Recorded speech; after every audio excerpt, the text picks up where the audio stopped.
কেনার পর থেকে ব্যান্ডেল থেকেই সঞ্জীব কর্মকার লোক পাঠিয়েছিল। হ্যাঁ, সে এসে এখানে ফিট করে দেখিয়ে দিয়েছে।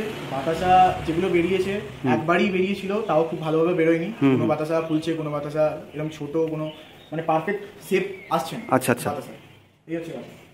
তারপর থেকে আর মেশিন চালাতে পারো না? তারপর থেকে মেশিন আর চালাতে পারিনি। আচ্ছা, মানে তারপরে আমার হচ্ছে কন্ট্যাক্টটা পেয়েছো, বাচ্চা কারখানা এরকম বাগানে আছে বলে আমার সঙ্গে দেখা করে আমার সঙ্গে যোগাযোগ করছো, তাই তো? আচ্ছা ঠিক আছে, আমি তাহলে আমাদের কোম্পানির সাথে যোগাযোগ করবো।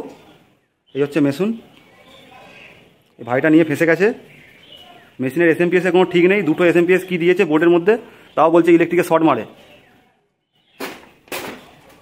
তোমার নাম বলো? আমার নাম দেবজিৎ সামন্ত। আচ্ছা, মেশিনটা কতদিন আগে কিনেছিলে? মেশিনটা 1 বছরের গায়ে হতে গেল আমি কিনেছি।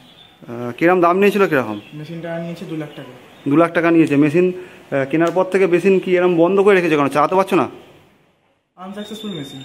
আচ্ছা, মানে এসে কি মানে কেনার পর থেকে একবারও বাচ্চা করোনি নাকি? দেখুন, আজকে চলে এসেছি বাগনান থানার মধ্যে নুনটিয়া জায়গায়।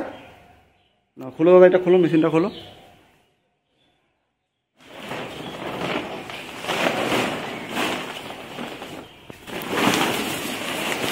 এটা হচ্ছে ব্যান্ডেল কর্মকারের মেশিন, সঞ্জীব কর্মকার। দেখুন মেশিনের অবস্থা কীরকম।